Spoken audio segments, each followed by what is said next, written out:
Could you ever forget the sting of betrayal? 11 years of marriage, a child brimming with dreams, and a life built together. And then in one unexpected moment, everything shatters? The protagonist of this story is an ordinary man. He worked tirelessly, loved his family deeply, and did everything he could to be a good husband and father. But behind the scenes, something sinister was unfolding. Suspicious messages, strange coincidences, and one shocking comment from his son turned his entire world upside down. What does it feel like to uncover a painful truth when you're not even looking for it? And more importantly, what do you do when everything you believe in starts to fall apart? But could a fresh start be waiting just around the corner? Curious to know how he dealt with it all? Stick with me and let's dive into the story. Hey there, friend. I'm really glad you found your way to my channel. If this is your first time here, I'd love for you to hit that like button and subscribe. It helps more than you might think. Also, drop a comment below and let me know which city and country you're watching from. Now, let's get into it. My wife and I are both 35 years old, and we've shared over a decade of marriage, 11 years to be exact. We live in a town that was once all farmland but is now quickly becoming a suburban extension of a thriving city. When we graduated from high school, our class barely passed 200 students. These days, the number has more than doubled, almost reaching 500. I was raised by my father on a farm after my mom left when I was a young child. She never returned.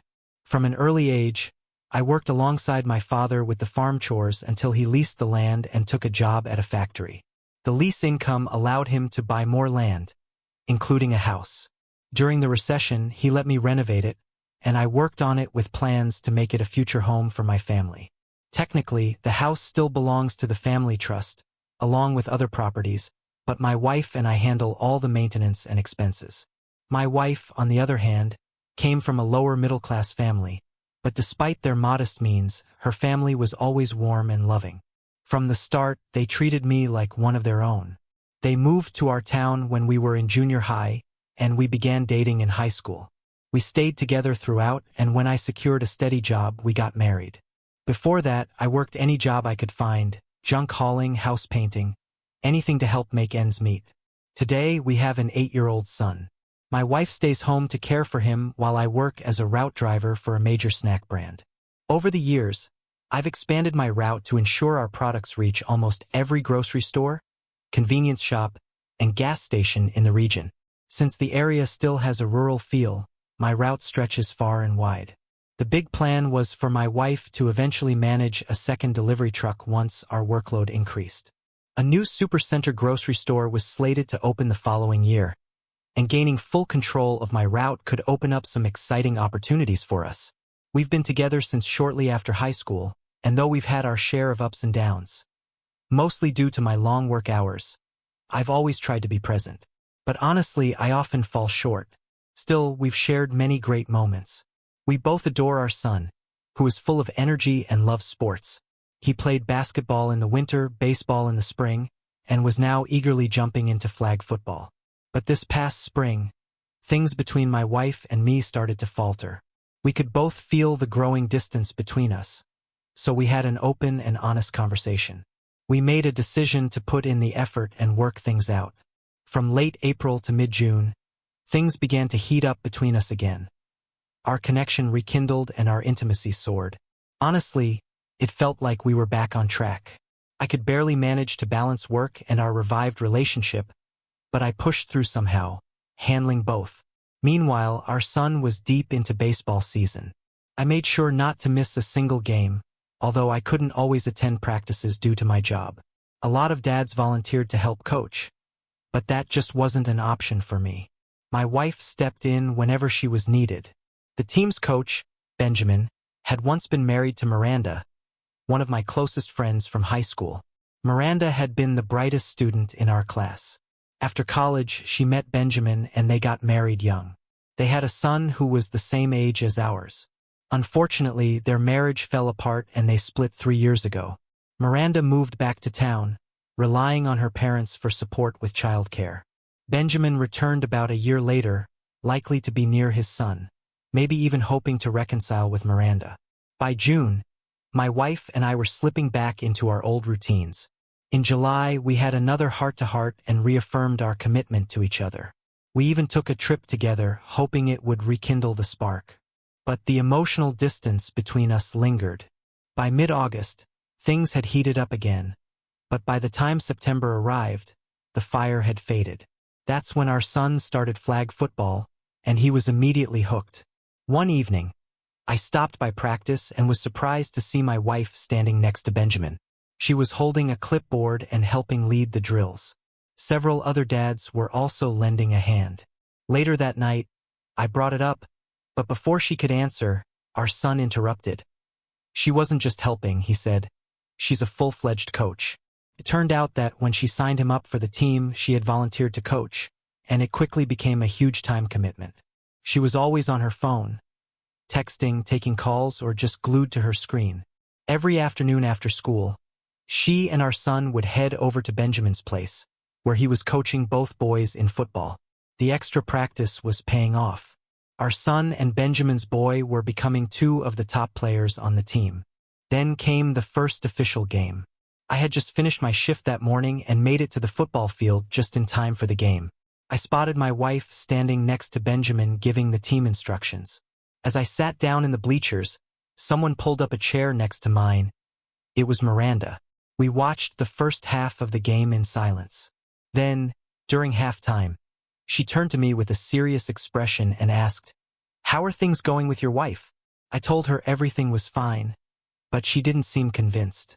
After a quiet moment, she leaned in and said there was something I needed to know. Something her son had shared a few days earlier. It had rained and football practice was canceled. The boys had ended up hanging out at Benjamin's house playing video games indoors. At some point, her son went to the kitchen for more juice and saw Benjamin and my wife kissing. Shocked, he quietly returned to the living room and later confided in Miranda about what he had witnessed. That night, everything changed for me. The following Monday, I woke up at 3:30 a.m., an hour earlier than usual. My wife was still asleep. I reached for her phone and after several failed attempts finally cracked her passcode. I began scrolling through her messages and was hit with a wave of texts. Some graphic, others were revealing photos she had sent. Without a second thought, I took screenshots of everything. From that moment on, nothing felt the same. I usually stayed in town once a week for errands or appointments, but sometimes I would swing by the house during lunch when things between us seemed strong. On a few of those surprise visits, I found the house empty. When I called her, she didn't pick up. More than once, I drove past Benjamin's place during those times and saw her car parked in his driveway. One day, I saw it again. After finishing my shift later that evening, I brought it up to her. She claimed she'd been out shopping, apologized for not being home, and brushed it off. I told her I had just stopped by on a whim, that it wasn't planned, so she didn't need to worry. But the following week, I made sure my visit was intentional. I told her I'd be coming home for lunch. Instead, I parked my truck down the road from Benjamin's house and waited. She didn't seem to notice my vehicle. A few minutes later, she rushed out, jumped into her car, and sped off toward our house. I followed at a normal pace.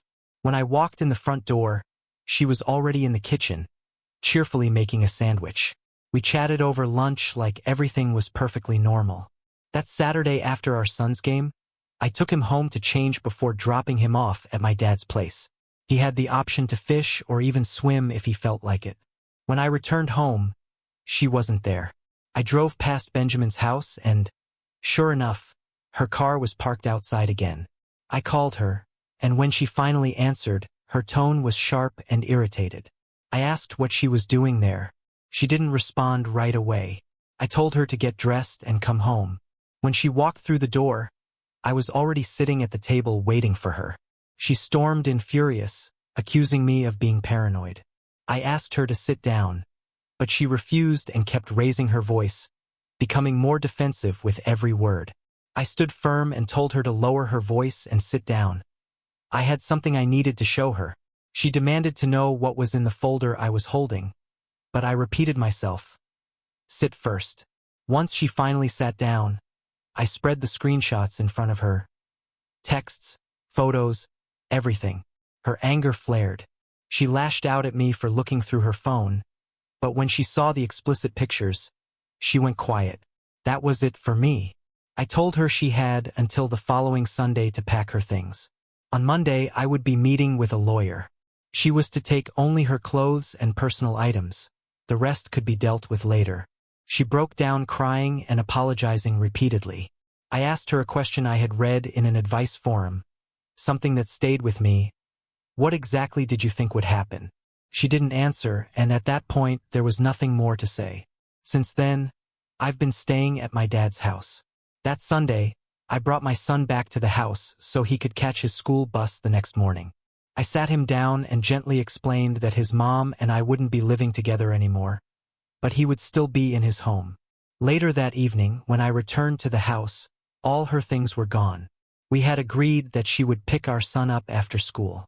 She could either stay at the house with him until I got home or take him to her parents' place. Regardless of what had happened between us, she was still his mother, and we would have to co-parent. The divorce is officially in motion. She'll be served next week, but I've made sure it won't happen in public. I'm not looking to embarrass her. This isn't about revenge. So guys, if you all liked today's story, please like the video and subscribe to our channel. And don't forget to press the bell icon. Thank you for watching.